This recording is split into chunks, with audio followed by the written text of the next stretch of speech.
Hi, my name is Emma. I live alone in a small craftsman house just outside of Seattle. The kind with creaky floorboards and mismatched curtains I've never bothered to replace. It was late October, the kind of afternoon where the clouds hang low and the light feels like it's been drained out of the sky. The leaves outside had turned all fire-colored and fragile. And the air carried that sharp chill that made you reach for sweaters even indoors. That day, something felt off. It started as a pressure, not pain. Not really, just a strange tightness in the middle of my chest. I figured it was just the usual. Fatigue. Maybe. I'm 65. And I've spent most of my life pushing through worse. What's a little pressure compared to decades of raising a son on my own? So I kept folding laundry. Towels. Socks. He was one of Ethan's old flannel shirts. He'd forgotten the last time he stayed here, which was months ago now. I smoothed the edges, just like I used to when he was small and everything he owned was soft and warm from my hands. It was ridiculous. I know. He doesn't wear that shirt anymore. He doesn't even live here. But habits don't die, even when the reasons behind them do. I had planned to make clam chowder that evening. Ethan's favorite. Madison, his girlfriend, always said it smelled like the ocean and old people. But I made it anyway. I'd saved a bowl for him the past 3 Sundays. He said he'd stop by. Said it casually. Then forgot. Or got busy. Or Madison had something planned. But that day, something cracked. The bowl slipped from my hands. Just like that. Soup spilled across the tile. Shards of ceramic splattered in every direction. And then, I followed it, knees buckling, body collapsing to the cold floor. I don't remember falling. I only remember the way the tile felt against my cheek like stone. Unforgiving and shockingly quiet. My arms didn't work. My legs wouldn't move. But my fingers, trembling and desperate, found my phone. I called Ethan. Hey! Mom. He answered. His voice bright. Too bright. I heard laughter in the background. Music. Plates clinking. Ethan. I whispered. I think something's wrong. He paused. Just a second. Then said, Mom. It's Madison's birthday. We just sat down. Can I call you tomorrow? That moment, that exact sentence didn't just break my heart.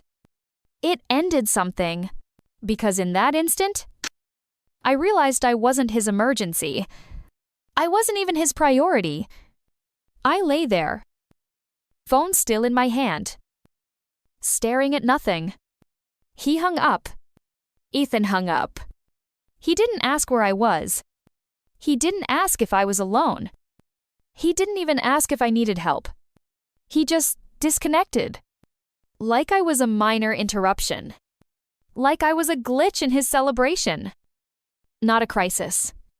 I don't remember if I called 911 or if my phone redialed on its own. But somehow an ambulance came. Red lights spilled through the kitchen window.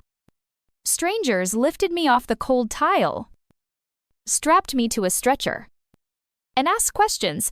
Do you know your name, your date of birth? Are you allergic to any medications? I answered breathless, but lucid. What I didn't say was that my heart wasn't just racing all over Sevenit's grass. It was breaking. Inside the ER, under harsh fluorescent light, nurses moved fast. Machines beeped. And monitors blinked in rhythm to a life that still had more to give, even if the people I gave it to had stopped giving anything back. No one followed behind the gurney. No footsteps running down the hallway. No familiar face peeking through curtains. I waited for his voice. His rushed apology. His hand in mine. I waited for the door to open and prove me wrong. But it didn't. Nurse. Maybe in her 30s. soft-spoken and kind. Adjusted my IV and asked, "Is someone coming to be with you?" I shook my head. "No." I said, "Not this time." I could hear myself saying it, and it echoed. "Not this time." How many times had there been? How many birthdays had I planned? Halloween costumes I stitched by hand. Nights I stayed up sewing. Baking. Worrying when Ethan got the flu. I canceled work. When his rent was late, I quietly wired the money. When he and Madison had fights, I played therapist for both of them. I had covered bills. Babysat their dog.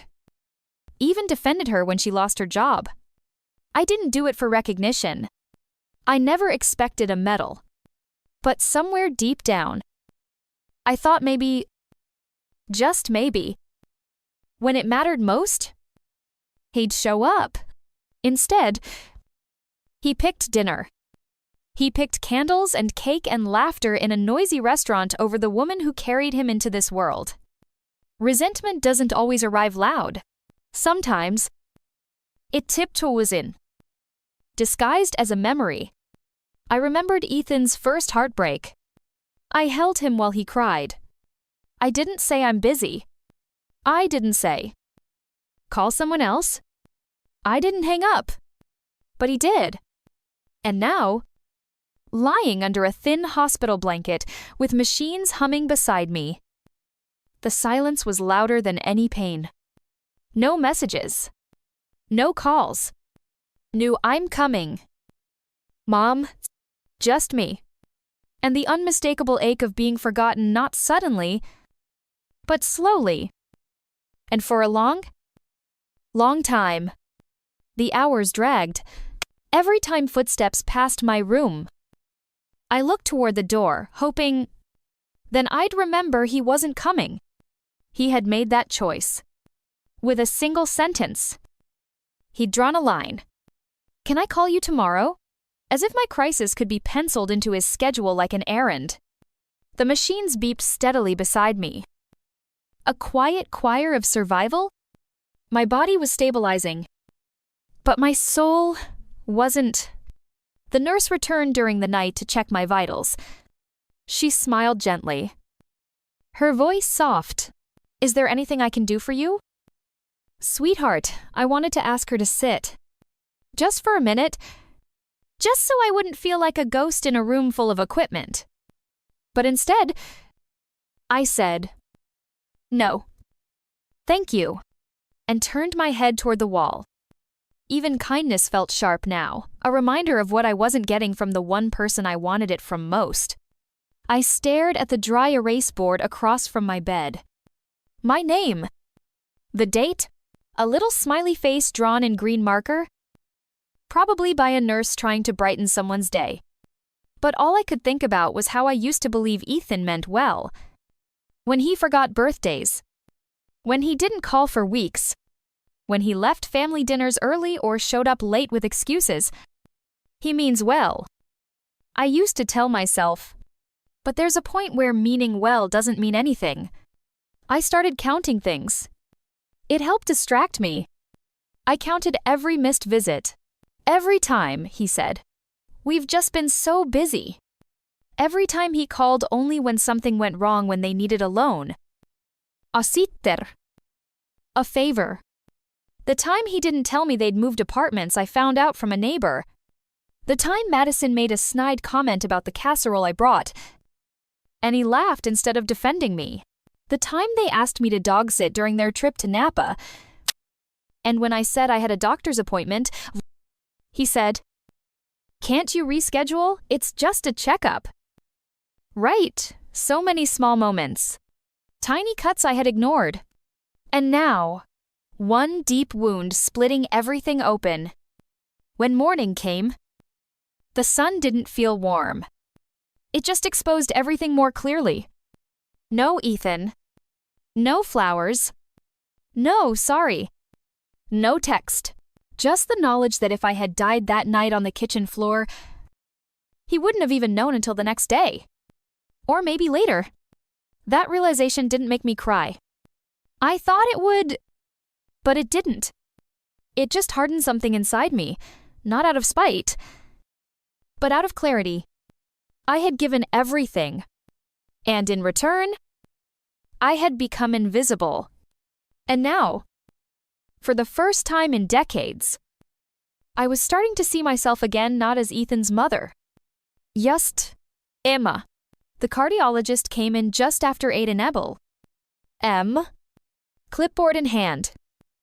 Voice steady but kind. You had an episode of atrial fibrillation. He said. It's manageable. You'll need to rest. Reduce your stress. Prioritize your health. I almost laughed. Rest, reduce stress. For someone who had spent her entire adult life carrying the weight of other people's problems like they were her own, I didn't say any of that. Of course. I just nodded and thanked him. Like I always did, polite. Agreeable. Accommodating. But inside me, something had shifted. That morning, while a volunteer made her rounds offering books and puzzles, I asked for a pen and paper. She smiled like it was a sweet little request, maybe a grocery list or a journal entry. But this wasn't a list of groceries. It was a declaration. Call my lawyer. Cancel automatic transfers to Ethan's account. Remove Ethan as my emergency contact. Revoke his access to my medical information. Talk to the hospital staff about visitor restrictions. I wasn't doing this out of anger. I wasn't out for revenge. I was just done offering pieces of myself to people who only noticed when I disappeared. The lawyer picked up on the second ring. Mrs. Chambers. How are you feeling? Better now. I replied. He didn't question the tone. How can I help you? I need to update my will. I said, and I want to cancel the trust distributions. Effective immediately. A pause on the other end. Not hesitation. Just space for me to change my mind. But I didn't. Understood. He said, we'll send the revised documents by the end of the week. When the call ended, I sat in that stiff hospital bed, staring at my phone screen. Ethan's name sat there in the call log, still glowing like a wound. I didn't delete it. I didn't block him. I just turned the phone face down. That evening, I had a visitor, a nurse from the night shift. She came in to check my vitals, refill my water, offer a smile. Anything else I can do for you? I looked at her. A stranger who had spoken more gently to me in 2 days than my own son had in years, and I said, no. Thank you. You've done enough. And I meant it. It didn't happen with yelling. There were no slammed doors. No shouting matches. Just silence. Clean. Decisive silence. The kind that follows a final decision, not out of spite, but out of survival. That night, I didn't cry. I didn't replay the conversation. I didn't write some long letter I'd never send. I just closed my eyes and pictured something I hadn't in a long time. A life that belonged to me. Not to the mother version of me. Not to the fixer. Not to the background support in someone else's story. Just Emma. The next afternoon, I was discharged. The cab driver was kind, didn't ask questions. He carried my overnight bag up the porch steps as a light drizzle fell. Typical of October in Seattle, I thanked him, turned the key, and stepped inside my house like it belonged to someone I used to be. Everything was exactly where I left it. The broken bowl still lay in fragments on the kitchen floor. The soup had dried into a dull stain beneath the table. It didn't look tragic anymore. Just honest. Like a photograph of a moment no one wants to remember but can't forget. I stood over it for a while. Not in sadness. Not in shock. Just recognition. That mess, it was a mirror. Not just of that night, but of years. Years of cleaning up after other people. Years of making sure Ethan never saw how hard I was working to keep everything together. He made the mess. I cleaned it. Without thanks. Without pause. Just because that's what mothers do. Or at least, that's what I used to believe. I knelt down slowly, stiff from the hospital bed, and began to gather the pieces, not as a mother, not as a martyr, but as a woman reclaiming her space. Each shard went into a trash bag. Deliberate. Final. Then I scrubbed the tile clean, straightened my back, washed my hands, and put the kettle on. I sat down at the kitchen table with a cup of chamomile tea and opened my laptop. The list I had written in the hospital lay beside me. It was time to act. First, I logged into my banking app. I canceled every automatic payment tied to Ethan, the rent assist, the car insurance, the emergency draw he always promised to repay but never did. Every click felt like unlocking a door I hadn't realized was closed. Next, I found the spare key, the one Ethan used to let himself in unannounced. It still had his old apartment key on it. From the place they moved out of 2 years ago. He never bothered to update it. Why would he? He assumed I'd always open the door. Not anymore. I placed the key in a small Ziploc bag, sealed it, and slid it into an envelope. No note. Just a label on the front returned to sender. The mailman would pick it up that afternoon. By the time I finished my tea, the house felt different. Not warmer. Not emptier. Just clearer. The silence wasn't heavy now, it was clean. Then came the knock. I didn't flinch. I knew who it was. Some people show up a day late with flowers. But I had already picked myself, and I wasn't opening the door for anyone who had once left me lying on the floor.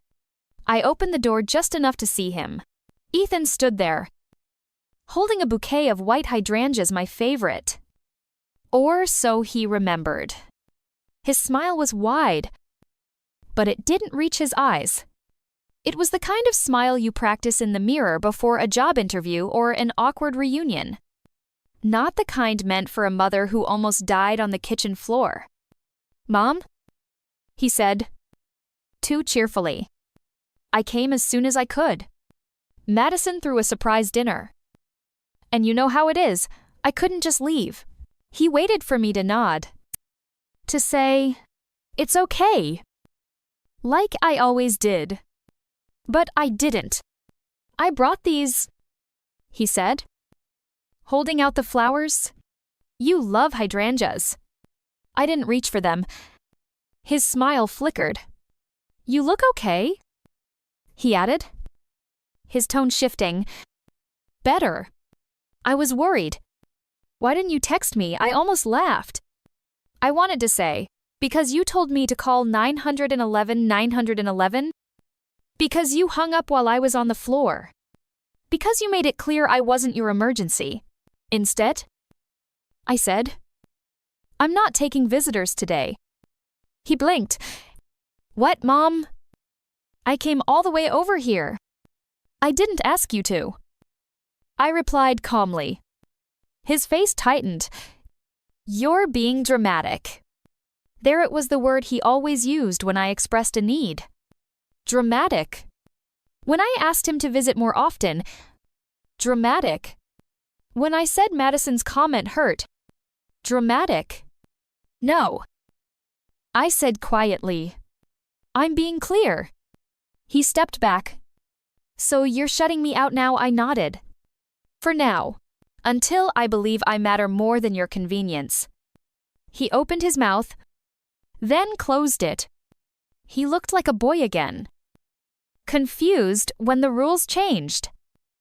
When the automatic forgiveness didn't come. "This is about Madison's birthday." "Isn't it?" he said. Like it was just a scheduling misstep. But it wasn't. And I realized then he didn't even understand what he had done. Because to him, This was about one call, one missed night, one dinner. But for me, it was the tipping point of a lifetime. And then something surprising happened. I remembered his 5th birthday, the one I almost missed. I was working 3 jobs. His father had just left. I didn't have the cake or the gifts, but I ran to the store during my only break, grabbed what I could, and made it home just in time. He didn't care about the presents. He ran into my arms and said, "You came. I knew you would." Back then, he just wanted me to show up. Now, when it mattered most, he didn't. He held out the flowers again. I didn't take them. He placed them on the doormat, hesitated, then turned and walked away. I closed the door, not with anger, but with peace. This time, I wasn't mourning a son. I was honoring myself. The next morning, she showed up. Madison. She rang the bell 3 times, then knocked like she owned the porch. I opened the door just a crack. Her blonde hair was pulled into a tight ponytail. Makeup perfect. Her voice laced with forced concern. "Hi," she said. "Can we talk?" I didn't say yes. I didn't say no. I just didn't move. She stepped forward anyway. "This has gone too far. Emma, Ethan's a wreck." A wreck. I thought.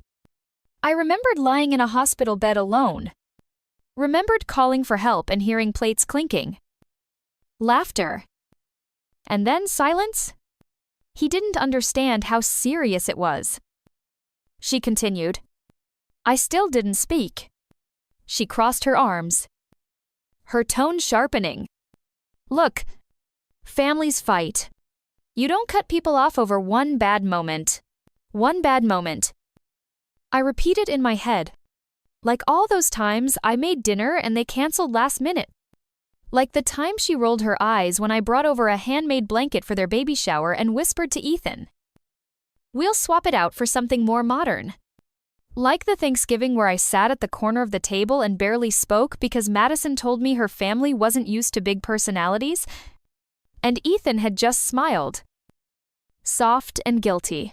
Like the way they invited me to holidays, but asked me not to stay too long. One moment, no. Madison. It wasn't one moment. It was death by 1,000 dismissals. "Are you finished?" I asked. My voice low and steady. She blinked. "Excuse me, you came here to defend him."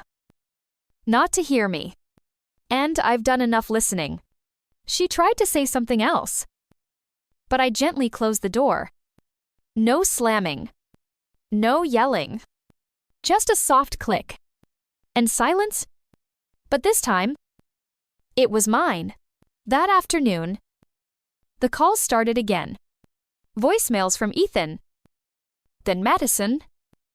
Then Ethan again. "Mom, this is unfair. You're blowing this out of proportion. Katie's crying now because of this. Her mom says this is emotional blackmail. Maybe we need to set boundaries with you."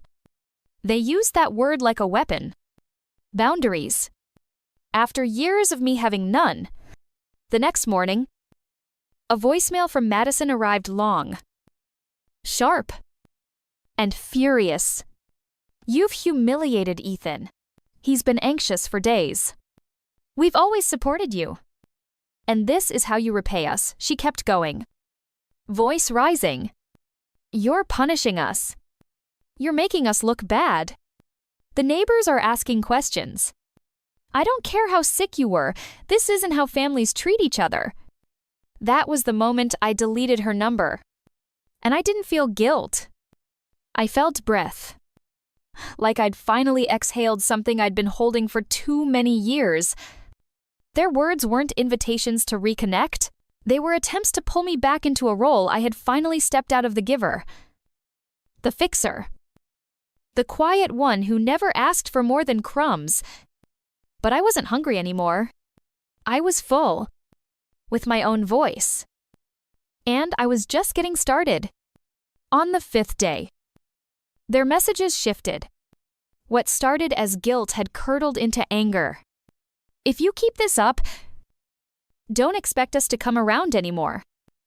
Ethan said in a voicemail, "You're the one ruining the family now. I can't believe you're doing this over one stupid call." Each message landed like a pebble dropped into still water.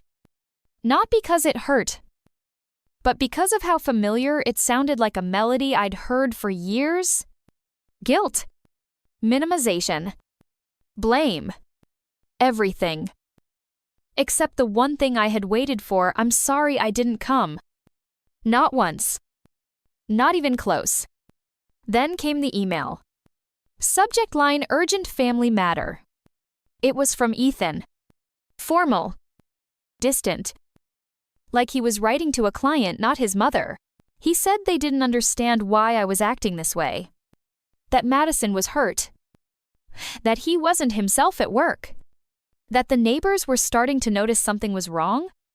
He missed our talks. He said, "And then, at the end, if you don't stop this, I don't know if we can keep trying with you." I closed the laptop slowly, carefully, like the message might seep out and stain the room. He didn't miss me. He missed the version of me that said yes no matter the ask. He missed the Emma who was available, agreeable, invisible. And in that quiet realization, something inside me clicked into place.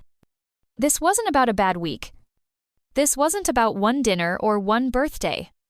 This was about decades of erasure disguised as love. I had spent years, decades being the fallback, the afterthought, the background character, the one they called when the fridge broke, when the car died, when the sitter canceled. I was the safety net they never looked at until they fell. And when I needed someone, I got party chatter in the background. I got, "Can I call you tomorrow?" the 6th morning. I decided to take a walk. The air was brisk, the sky heavy with clouds. But it felt good to move. I passed by neighbors, raking leaves, kids riding bikes. A life continuing, as if nothing had shifted. At the corner of the street, I saw Mrs. Klein, my neighbor of 15 years, tending hair garden. She looked up, smiled, and walked over dirt on her gloves. Kindness in her eyes. "I heard you were in the hospital," she said gently.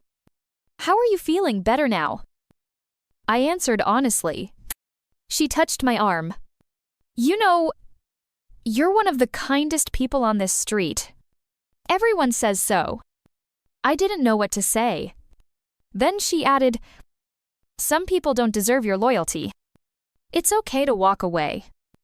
And it hit me. I had been waiting for permission, for someone to tell me it was okay to let go.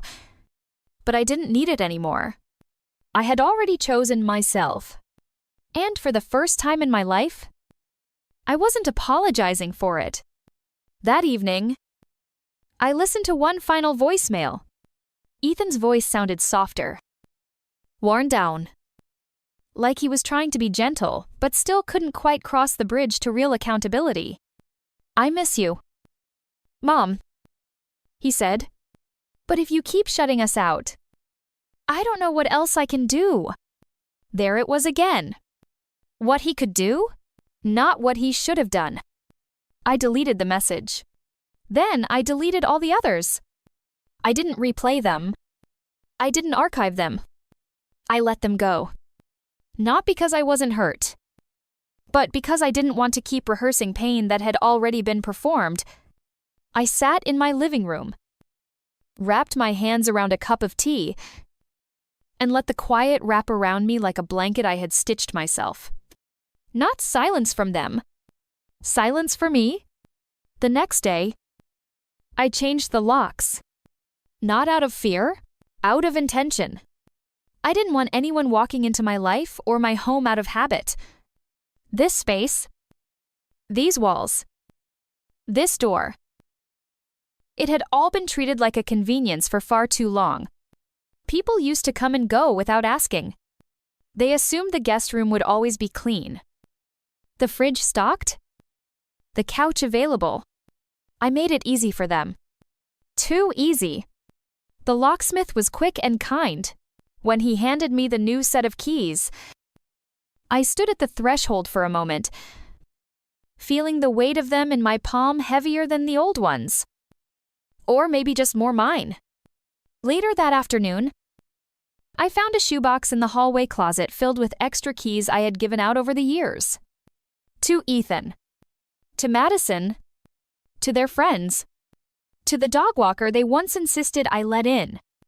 I put them all in a Ziploc bag, tied it shut, and dropped it in the trash. Let them knock. If they ever came again, they'd have to earn their way in. That same day, a letter arrived in my mailbox. It was typed, neatly folded, without a return address. I opened it cautiously. Inside, it read, "I saw you at the hospital that night. You were alone. I recognized you. You helped me when my mother was sick years ago. You brought her a blanket. You told me I wasn't alone. I never forgot that. You mattered to a stranger. I thought you should know." I read the letter twice, my throat tightening not from sadness, but from something gentler. Recognition. Gratitude.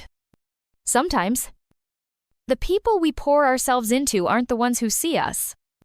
But that doesn't mean we're invisible. It just means we gave too much to the wrong ones. I folded the note carefully and tucked it in the drawer beside my bed, not to revisit the pain, but to remember the truth. I had value, even when it wasn't acknowledged, even when the people I loved most refused to see it. And I wasn't waiting for them to figure it out anymore. 1 month later, I received Ethan's last message. It was short. "I don't know who you are anymore." I read it once. Then I smiled. Because for the first time in a long while I did. I was someone who no longer begged to be loved back. Someone who didn't twist herself into pieces to fit into people's priorities.